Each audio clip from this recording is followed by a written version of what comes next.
जो एक लड़का जो आईआईटी मद्रास के एक छोटे से कमरे में बैठकर कोडिंग कर रहा था, वो एक ऐसा एआई बना देता है जो आज गूगल जैसे कंपनियों को चैलेंज कर रहा है। शौक होने वाली बात यह है कि उसने खुद का एआई मॉडल नहीं बनाया, तो आखिर एक खेल कैसे हुआ। इस वीडियो के अंत तक तुम्हें समझ में आ जाएगा कि ये सारी चीजें हुई कैसे। एक मिडिल क्लास लड़के ने $1 बिलियन की कंपनी खड़ी कर दी, और वो सीक्रेट स्ट्रेटजी क्या थी जो बड़े बड़े एआई जेंट्स कंपनी नहीं कर पाए।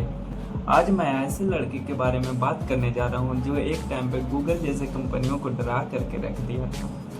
इसकी बात की शुरुआत होती है 2015। आईआईटी मद्रास के छोटे से कमरे में बैठा एक लड़का जो गूगल का यूज करके कोडिंग करता था। उस वक्त किसी ने सोचा भी नहीं होगा कि ये लड़का आगे चल के कुछ ऐसा कर देगा। उस लड़के का नाम one and only Arvind Srinivas.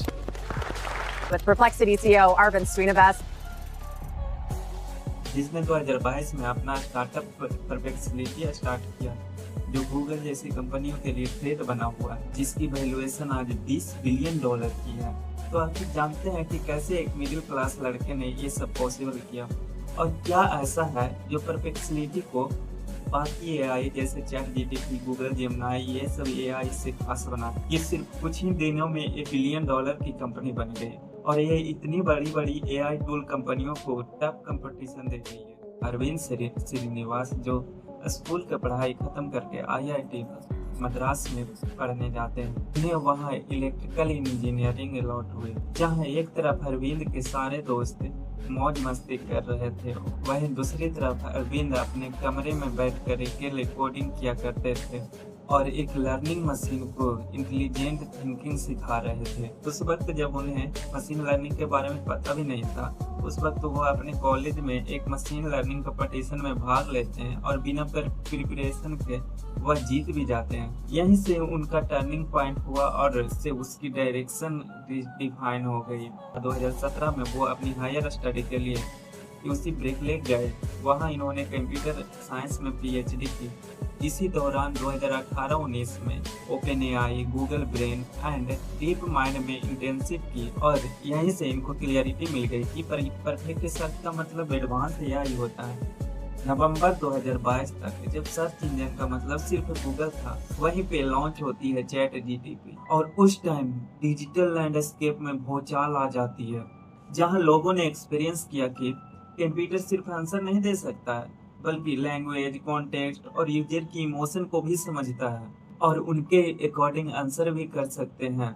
But problem थी कि इसकी भी कुछ लिमिटेशन थी, जैसे रियल टाइम इंफॉर्मेशन का नहीं होना और वेरीफाइड सोर्स विजिबल नहीं होना, जिस वजह से इससे यूजर का ट्रस्ट नहीं होता था। जैसे रियल टाइम इंफॉर्मेशन नहीं होना और वेरीफाइड सोर्स विजिबल नहीं होना, जिस वजह से यूजर का ट्रस्ट उठता गया।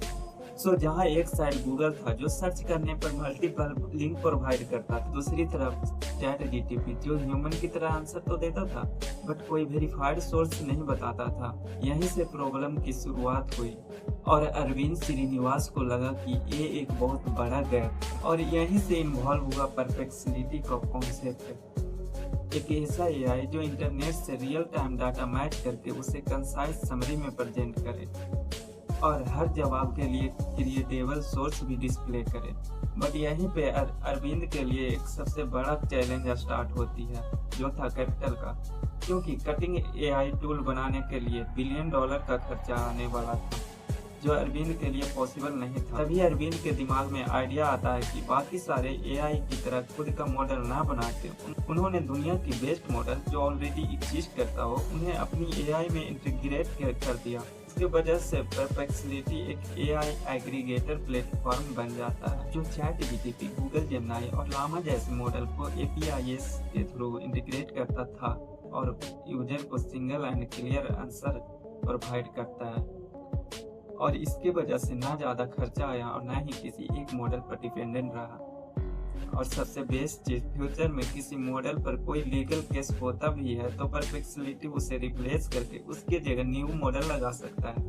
अरविंद ने अपना एआई रेडी कर लिया। अब बारी थी लॉन्च करने की।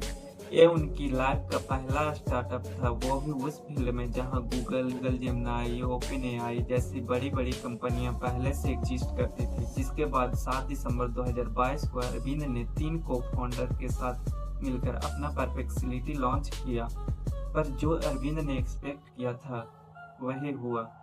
लॉन्च के कुछ ही देर बाद 3000 क्वेरी पर डे आने लगे, जो कुछ ही मंथ में 1000 से मिलियनों में बदल गए। इसके बाद 1 साल के अंदर कंपनी ने 1000 गुना ग्रोथ अचीव किया। और इसका ग्रोथ बस यही नहीं रुका, इस ग्रोथ के देखते हुए वर्ल्ड का largest chip maker company Nvidia and Amazon founder Jeff Bezos and SoftBank जैसे इन्वेस्टर भी जुड़ गए। और 2025 तक परप्लेक्सिटी की वैल्यूएशन $20 बिलियन पहुंच गई। और आज परप्लेक्सिटी पर 30 मिलियन से ज्यादा सर्च डेली होते हैं, जो दुनिया के सबसे फास्टेस्ट ग्रोइंग एआई में से एक माना जाता है। तो तुमको ये लग रहा होगा कि गूगल और ओपन एआई इतनी बड़ी कंपनी है, तो ये ऐसा क्यों नहीं कर पाई?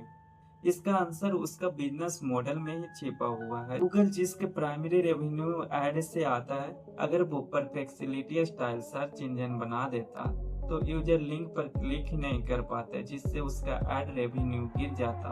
और दूसरी तरफ ओपन एआई और माइक्रोसॉफ्ट अपनी LLM API सेल करके पैसा कमाते हैं। और अगर ये एक न्यूट्रल एआई लॉन्च करते तो वो अपना ही मार्केट का वैल्यू गिराते। आज परप्लेक्सिटी का विजन क्लियर है कि फ्यूचर क्लियर एंड अच्छा आंसर का है, जहां यूजर सर्च ही नहीं बल्कि कंपेयर भी करते हैं। कभी कभी दुनिया बदलने के लिए नई टेक्नोलॉजी की नहीं बल्कि एग्जिस्टिंग चीजों को जोड़ना ही काफी है।